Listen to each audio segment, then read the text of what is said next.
So a little bit later than planned. I mean, the guy had to rush around a little bit, but I suppose you're a busy guy, right? No, I'm not. Okay, fair enough. Are you sure? You could have said yeah. You could have said yes. I'm a busy guy. Do you know what I mean? I run around. Okay, I'll be honest. Today I wasn't busy. I was just at the gym, and I slept in, and then I mistimed it. And yeah, okay, 3 minutes later. Yeah, that's the one time I'm late. Is today. No, not to worry, not to worry. Vusyk, it's obviously great to have you back, man. Yeah, we've got loads of stuff to talk about as always. But first, intern, roll the intro.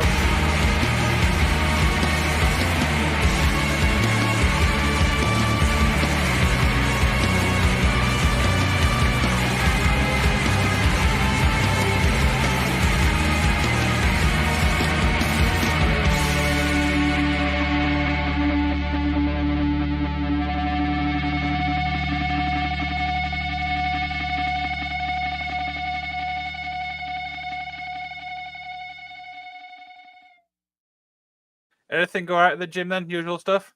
Yep, usual stuff. Just late. What was the go-to thing at the gym today? Arms, legs, or just in a mixture?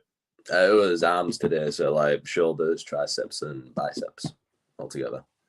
Then a bit of cardio at the end, just steady state cardio on the treadmill, just walking. Got a shower, then was late. I apologise.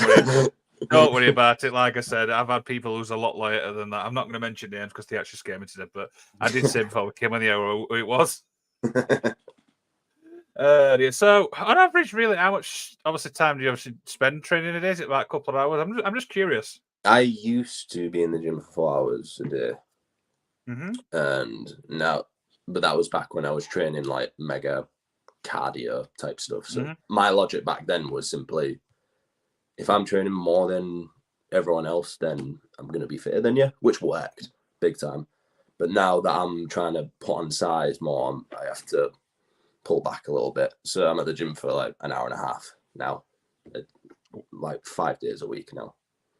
Damn, that's a big difference from 4 hours. How do you cope with that? I just accept it. If I know exactly what I'm aiming for, it's easy to change things around. If I don't know what the result of what I'm doing is, obviously I'm going to question it. Like, say, like originally, like when I made my debut in January 2022, I was 165 pounds, and now I weigh 217 pounds. So it's a massive difference. Yeah. So wow. I was proper, like, I did not lift weights back then. It was just cardio, nothing but that. Then I transitioned to doing a bit more weights, but I still trained for such a long time, like 4 hours. And just recently, like I'd say a few months ago, I just stopped doing that, and I just now train for an hour and a half, doing nothing really but weights and walking as the most amount of cardio that I'm doing. And am I just time fly, obviously, when you're working out, or is it just more of a just get as much done as you can? Yeah, it didn't really fly by, I'd say. It was rushing by today, obviously. But to be fair, like the last 2 years since I started wrestling have really took its time. It hasn't rushed, it hasn't dragged, it's just been right, which means I'm having fun, I guess. Exactly. And it's funny you mentioned that, because I actually remember the first time seeing you in action, which was you and Miles Kamen versus Will Cruz and Amir Jordan at the 1PW buying show. Yeah, that's right. Yeah, I was about probably. I think I would have been about. Yeah, I would have been 200 pounds then, I'd say. So not my lightest, but as I was creeping up. Yeah, and the point obviously I bring that up is going from where you are there to where you are now. I mean, in the time span, you've done so much. Let's be honest. Oh yeah, like that was April last year, I believe. Yeah. It's like, and the fact my debut was 2 years and a few months ago. So what month is it now? I don't even know. It's June. So February, March, April, May, June. So 2 years, 5 months up to now. And yeah, like I can easily accept and see the fact that I've done quite a lot for an independent wrestling its first 2 years and 5 months, and it's been a blast. It's just been great. Like, it is all down to everything that I do outside of the ring. Like what I said, like I train 4 hours a day, you know, and that's not just mindless training just because I wanted to get bigger or, you know, I wanted to have decent cardio. It was all for wrestling. That's what all of this is for. My sacrifice of those 4 hours to just then train for an hour to get bigger is for wrestling. It's everything I do is all because of wrestling. Even my karate, the reason why I started karate in the first place, you know, was because of wrestling. Because I was like, well, if I get a black belt, then that might help me out visually or whatnot. And I did get my black belt in December last year. And again, it's all because of wrestling. Exactly. We've actually got a first question from obviously somebody watching. Ali Caney, who's a big fan of the show, says, how do you train on a day you're booked? Is it just a normal day? So he's talking about if you're booked on a show. So it depends on where the show is. So for example, if I'm in a show in like Leeds, that's not far. Usually we're setting off at like, I don't know, around, let's say 3 o'clock. So like I say, now that I'm only training for like an hour and a half at the gym, I could easily go in the morning and it's just like a normal day. But if I'm like going to, let's say, London, and we're going to be setting off at, I don't know, let's say like between 9 and 10 o'clock, the most I'm probably going to do is just like usual press-ups and sit-ups, pull-ups and whatnot, just before I set off, or when I'm there, really. There's not a whole lot of time to go to the gym when you're traveling like that far. But if I'm just in the area, then it's just a normal day. Oh, there you go. So hopefully it answers your question. I want to start with this because obviously this is like a story which has stuck with me for a while. So I'll tell you obviously how I know the story, then you can obviously fill in the blanks. So I was speaking to Richard Young at one of the 1PW shows backstage, and he told me about a story when Will Ospreay spent an hour talking to a couple of students. Now, for a while ago, for ages, I didn't know who these people was. And it turns out until I spoke to I. Wilburn recently, who one of those people was. One of those people was you. Yes. How did this all come about, and what do you remember about this? I remember. I can't remember everything that was said. I remember the main bits, obviously. It was just Nathan Cruz, my coach, putting me in that position to learn from Will, to introduce myself to Will, for Will to meet me. Because I know that Nathan has that belief in me that I can go all the way, and I have that belief in me too. And the only way I can do that is if I meet these people, is if I get in conversation with them. And again, that was amazing. I don't think it was an hour that we were talking for. I'd still say it was like a solid 30 minutes, which is still like a decent amount of time for a big name wrestler to, you know, stand aside and like use that 30 minutes to talk to people that he doesn't really know. Like most other people, like would probably spend like a minute or so, 2 minutes, whatnot, just like a quick chat, say hi, whatnot. Maybe you wouldn't even really get a conversation. But because Nathan introduced me, and obviously Nathan and Will are great mates that I know of, then that allowed me that opportunity to then simply listen to Will. There you go. And could you actually enlighten us some of the things he said, what you remember? Anything? The main thing that I do remember that stuck with me, and also it was useful and not useful in a weird way. But I mean that as a compliment, if that makes sense. So the main takeaway was always have a reason. So for what you do, what you wear, what you say, all the moves that you have, your pacing, all that, just literally everything that you bring to the table has to have a reason. If there's no purpose, then what's the point? Why do people care about what it is that you do? Something simple like, I don't know, like the gear that you wear, why is it the color that it is? Let's say, you know, you have people that are like big wrestlers that are absolutely jacked, but then some of them will do like backflips and flips, and it's like, why are you doing that? It doesn't make sense. So like everything that you do has to have a purpose and a reason, depending on who you are, where you come from, how you're built. And as he was saying all this stuff, I was pretty happy with it, because it was the same sort of mindset I had before I had this conversation with Will. So I was actually like, right. So because I already have this mindset that Will's sort of given me, I guess that means I'm on the right tracks already. So just getting these extra bit of details just means all I got to do really is keep doing what I'm doing. And then the results will show, as they have in the last 2 years. Absolutely, absolutely. So last time you were on the show, which was back in October, I didn't speak about this now, but obviously Nathan Cruz, obviously a big part. You've obviously trained with him and stuff like that. What's it like, obviously, learning? Because obviously Nathan's a big, obviously, veteran in the UK, let's be honest. Yeah, Nathan is the best in the country, straight up. When I first started training, when I first started training back after COVID, my mind was very much a fan of New Japan Pro Wrestling and seeing wrestling as a sport more than the entertainment side of it.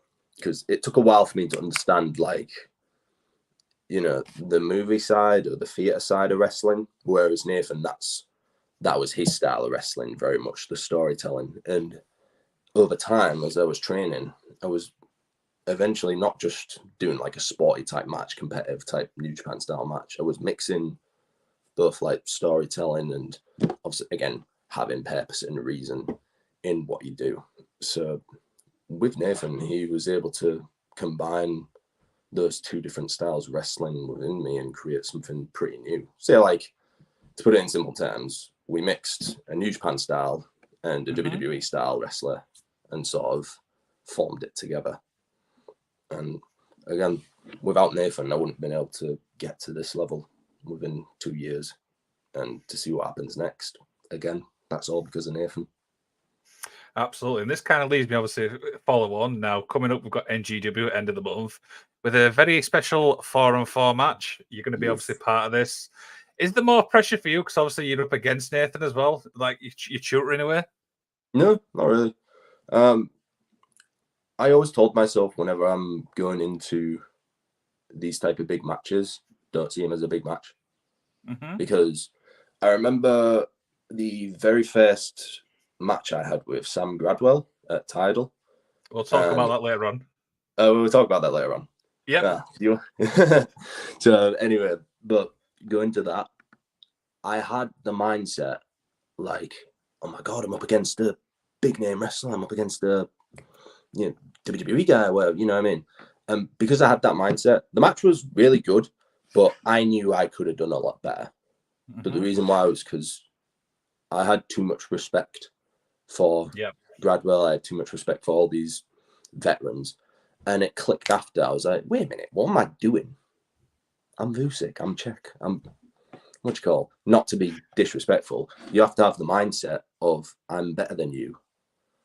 And so you compete. If you want to be better than these guys, you have to compete. And the second time I wrestled Gradwell, it was my best match at the time. You know what I mean? And that's what happens when you forget about who you're wrestling. You forget about all their accolades. You forget about what their name is, what they've done. Understand who you are and what you want. Accept that, you know, this is, you know, a very competitive business.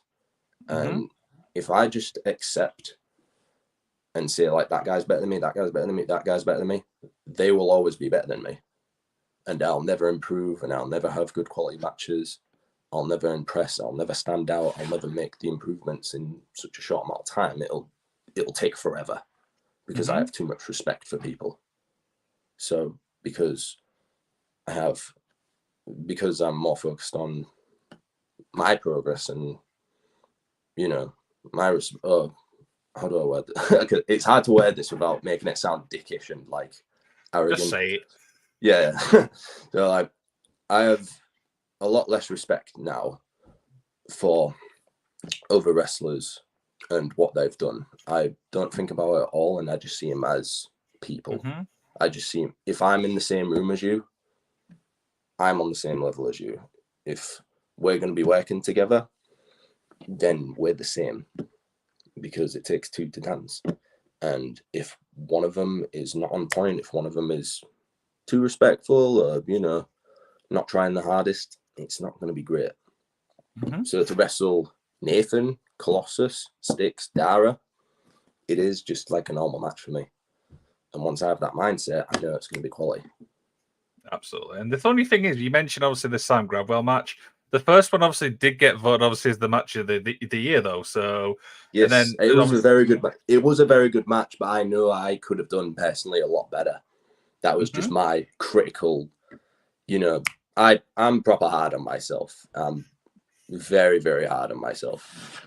But because of that, that's how I've improved so much. Like the match that I had with Gradwell the second time, which was in January, is most likely going to be match of the year for Tidal this year. You know what I mean? And it's because of me being proper hard on myself and, overcritical. That's how I get those results. And you mentioned obviously the January one. I obviously witnessed that in person. Oh my god, you guys beat the shit out of each other. Let's be honest. Yeah, we did. But no, I mean that's kind of like the style. Obviously, I like. Do you know what I mean, the physical style? And like you said, if somebody like Sam's obviously got the experience, and yeah, I feel like it's just an absolute great match. I mean, you got to be proud of it though. I mean, looking back now. Oh yeah, like again, that's my top two. That's my top two matches up to now. That and Rob Drake, what I had recently at the most recent Tidal. I'm so proud of those matches. Absolutely. And obviously, you mentioned obviously there you're obviously now the Iron World champion, and you went through obviously a bit of hell to obviously get there. Obviously, you had a qualifying match against a guy who I'm not actually familiar with. I will be honest, but what was this like?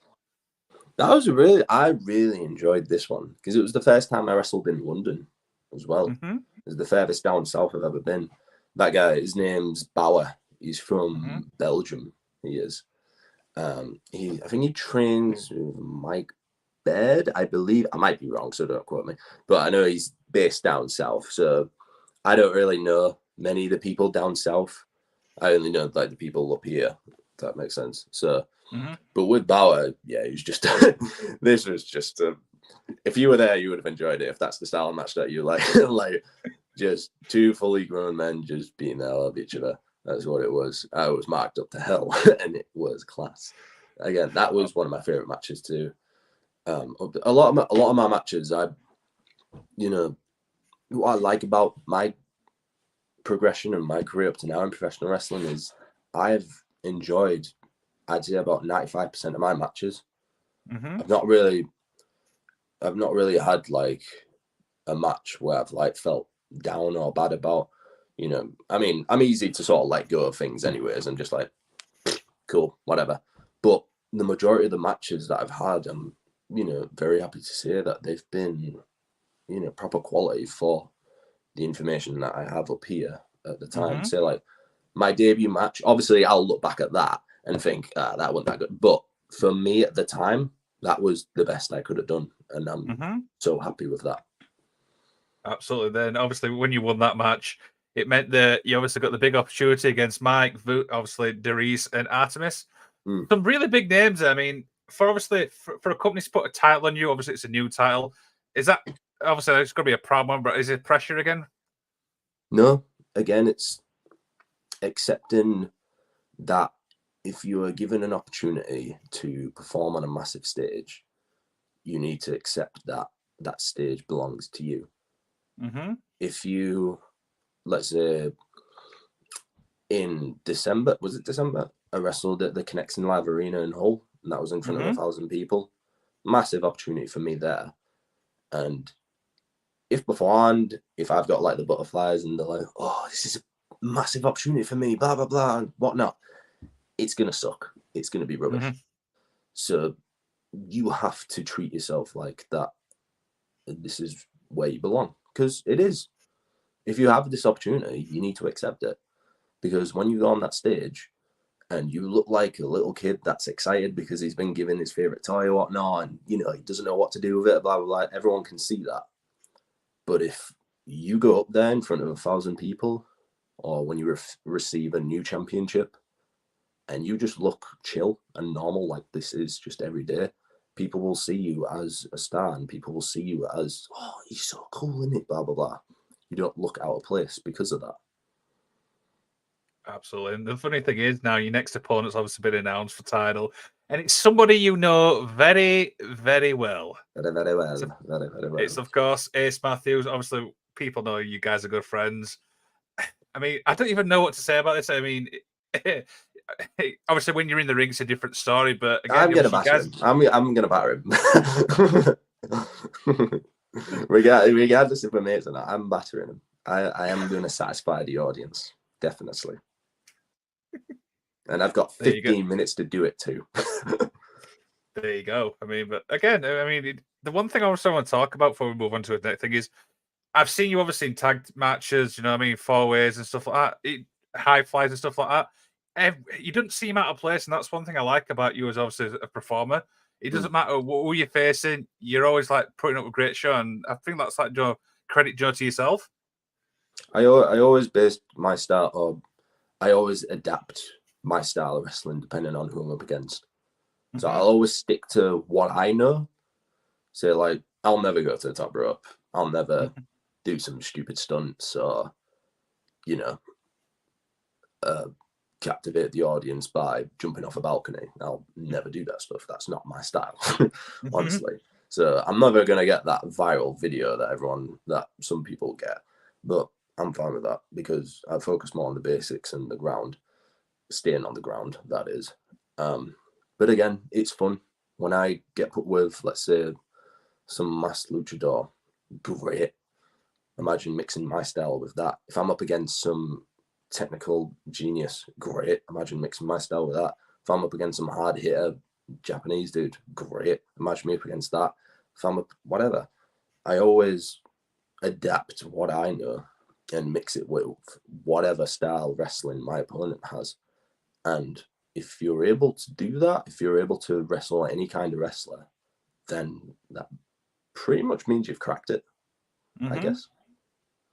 I think that's a fair little comment, Ben. I've got another little match here I also want to point out because it's one of my favourite matches I've seen in the past since obviously we last spoke, and it's this one right here. Teaming up with somebody who, against Shreddy, I mentioned obviously tag teams there. What's it like teaming with Shreddy? Because we know what the guy's like. It's a great team with Shreddy. I mean, we've got a bit of issues with me and Sash and Shreddy as of right now. But at the time, honestly, that is my favourite tag match up to now. I ain't had many tag matches though, to be fair.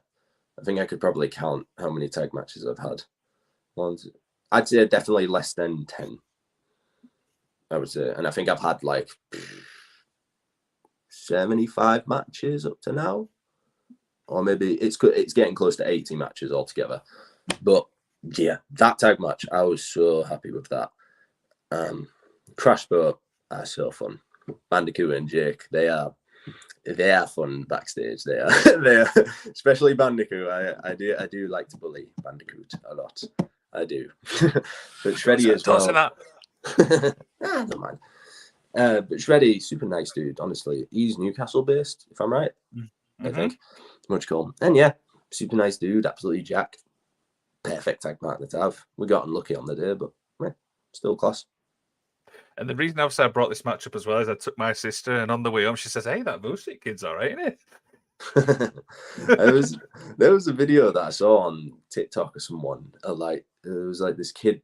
They had on the TV me doing my entrance. I think it was at Wrestle Carnival.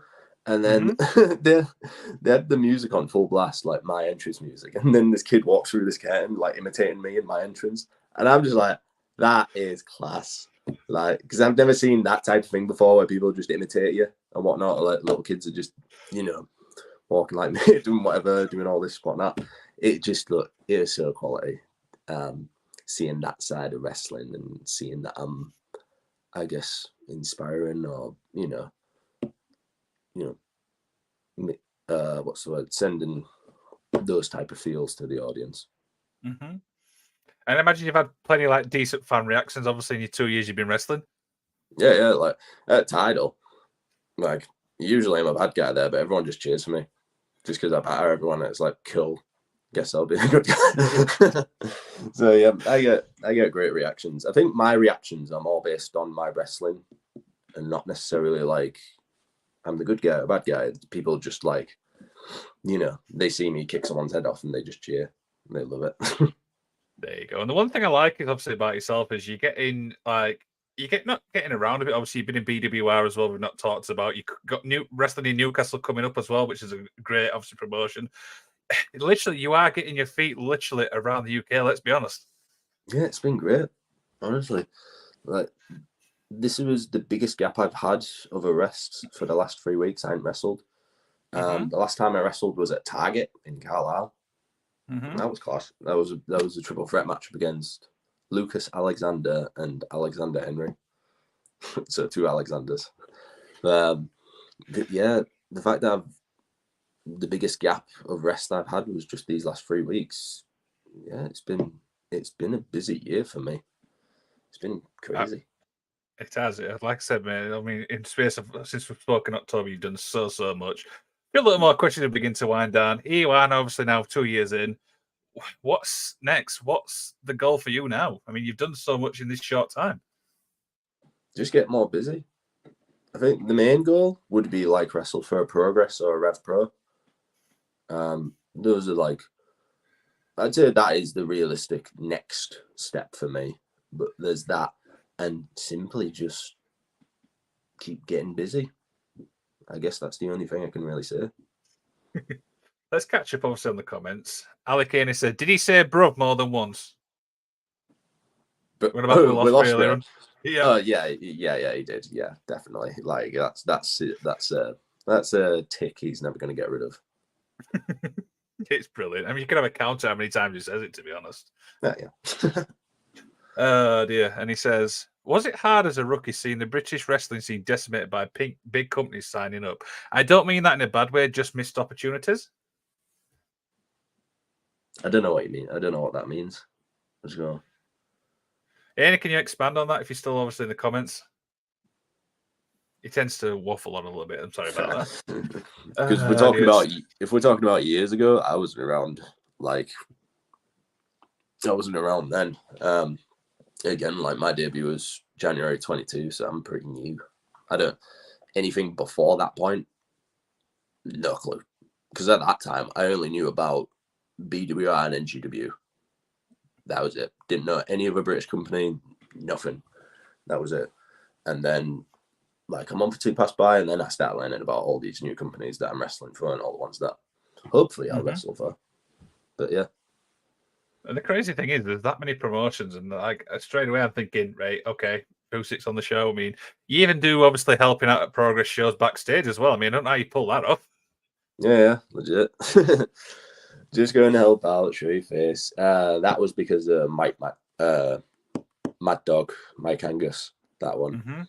Because he used to be a part of Tidal. So at the Tidal London show, me and It's Matthews stayed the night because the Progress show in London was on the day after, and we just went to help out. It was the show where it was Spike Trevor and Kid Lycos in the steel cage match.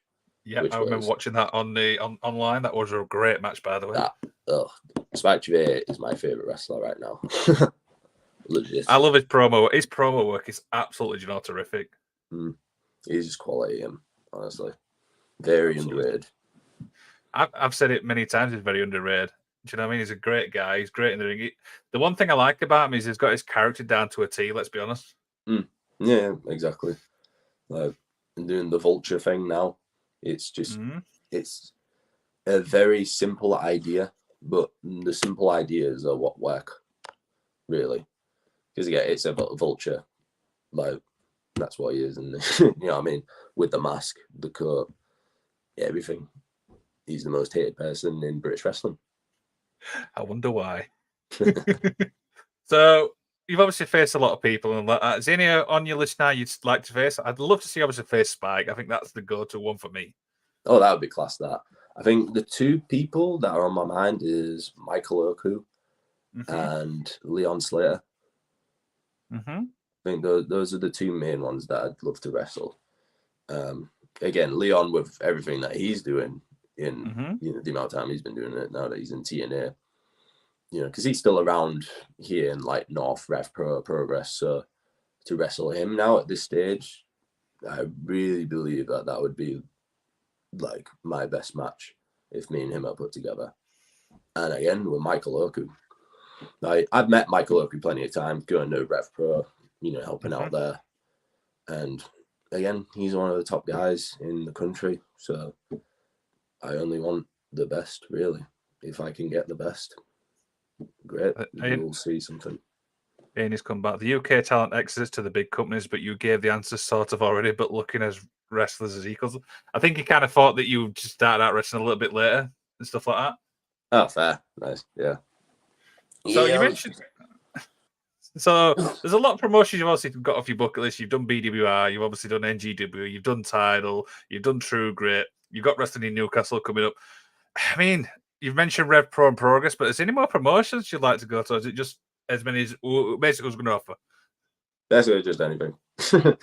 If there's a chance of, any company that has availability, that wants to book someone, that's going to back someone, cool, I'll be there. Rev Pro and Progress are, they are the two best companies in the country, would you say? I'd say so, yeah. Yeah, so I think those two are the obvious choices. Wrestling abroad, that's something I've not touched yet. So if that's a possibility, that'd be great too. There you go. Do you know what? It's absolute privilege. I mean, I could talk to you for hours and stuff like that, but like I said, we've covered pretty much everything we've covered. Like you said, mate, you've done so much, obviously, in the 2 years and stuff like that. I will obviously be seeing you at NGW this end of the month. And I may show up at Newcastle. I'm not too sure, but for some bizarre reason, everywhere I show up, you seem to show up as well. It's kind of weird. Well, that's a good thing then. Awesome. Right then, dude, before we obviously head off and stuff like that, is there anything you'd like to plug, my friend? Instagram at Vusyk_CZ, along with Twitter or X, Facebook, same with TikTok. This week I've got True Grit on the 8th of June, I believe, up against Unserico, which is going to be a quality singles match. The week after, I've got Burnley Pro Wrestling, which I'm defending my Airborne Championship up against Billy O'Keefe, which will be a very quality match, which I can't wait for too.